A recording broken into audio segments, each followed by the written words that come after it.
అదేవిధంగా ఈరోజు తెలంగాణ ప్రభుత్వం ముందు నుంచి కూడా విద్యకు సంబంధించి ఒక ప్రత్యేకమైన ప్రాధాన్యత ఇస్తూ ఉంది.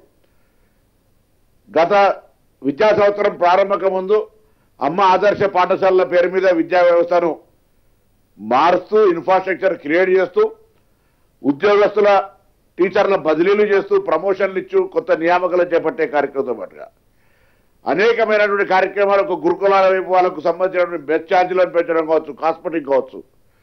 ఇవాళ మరొకసారి తెలంగాణ విద్యా రంగానికి సంబంధించి గతంలోనే జీవో ఇచ్చినప్పటికీ ఈ విద్యా సంవత్సరంలోనే మహబూబ్ నగర్లో బాసరా త్రిపుల్ ఐటీ సపున ప్రతి విద్యా సంవత్సరం 180 చొప్పున 6 సంవత్సరాలకు 1080 మందిని అడ్మిషన్ తీసుకోవడానికి ఇలా కేబినెట్ ఆమోదించింది. అదేవిధంగా గ్రామీణ ప్రాంతమైనటువంటి హుస్నాబాద్లో 4 కోర్సులకు గాను 60 చొప్పున 240 అడ్మిషన్లు ఈసీఈ, అదేవిధంగా కంప్యూటర్ సైన్స్, ఐటీ, అదేవిధంగా ఆర్టిఫిషియల్ ఇంటెలిజెన్స్ 4 కోర్సులకు సంబంధించి 60 సీట్లతోటి 240 ఇంటెక్ తోటి జరిగే కౌన్సిలింగ్ లోపలనే సీట్లు తీసుకోవడం జరుగుతోంది ఇంజనీరింగ్ సంబంధించి. దాంతోపాటుగా కరీంనగర్ హెడ్ క్వార్టర్లో ఉన్నటువంటి శాతవాహన ఇంజనీరింగ్ కాదు. ఎందుకంటే 10 సంవత్సరాలుగా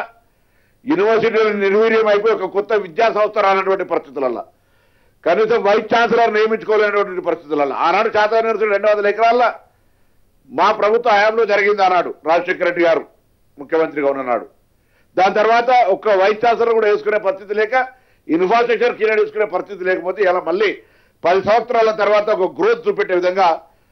60 చొప్పున 2 క్లాసులకు ఎల్ఎల్బి అడ్మిషన్లు ప్రభుత్వం తరఫున శాతవాహన యూనివర్సిటీ లా కాలేజ్,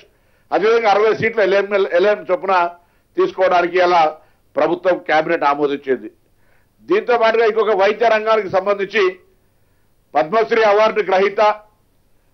మనకి ఇప్పటికే ఎంఎన్జీ హాస్పిటల్కి సంబంధించిన ఇన్ఫ్రాస్ట్రక్చర్ రాష్ట్ర వ్యాప్తంగా దేశవ్యాప్తంగా క్యాన్సర్ పేషెంట్స్ పెరుగుతున్న సందర్భంగా మనకు ఒక క్యాన్సర్ పేషెంట్లకు సంబంధించి పద్మశ్రీ అవార్డుగా ప్రపంచ ప్రఖ్యాత అయినటువంటి నోరి దత్తాత్రేయ గారిని తెలంగాణ ప్రభుత్వం అడ్వైజర్గా నియమించుకొని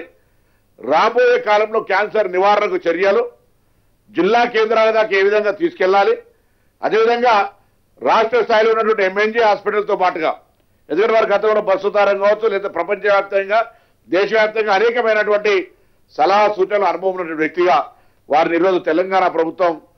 క్యాన్సర్ నివారణకు తీసుకోవాల్సిన చర్యలు ప్రభుత్వానికి మార్గదర్శకత్వం ఇవ్వడానికి సంబంధించి Telangana cancer prevention and then treatment అనేటువంటి కాన్సెప్ట్ లోపల వారిని అడ్వైజర్గా నియమించుకుంది. అందులో భాగంగా ఇప్పటికే ఎంఎన్జీ హాస్పిటల్ ఏదైతే ఉందో దాని అప్గ్రేడేషన్ కావచ్చు, స్టాఫ్ రిక్రూట్మెంట్కి ఆమోదం చెప్పడం కావచ్చు, ప్రభుత్వం ఆ పెరుగుతున్నటువంటి క్యాన్సర్ కు సంబంధించినటువంటి ప్రివెన్షన్ తో పాటుగా ట్రీట్మెంట్ కు సంబంధించి అన్ని రకాల చర్యలు తీసుకునే విధంగా ప్రభుత్వం నిర్ణయం తీసుకుందనే మాట కూడా ఈ సందర్భంగా మనవి చేస్తాను.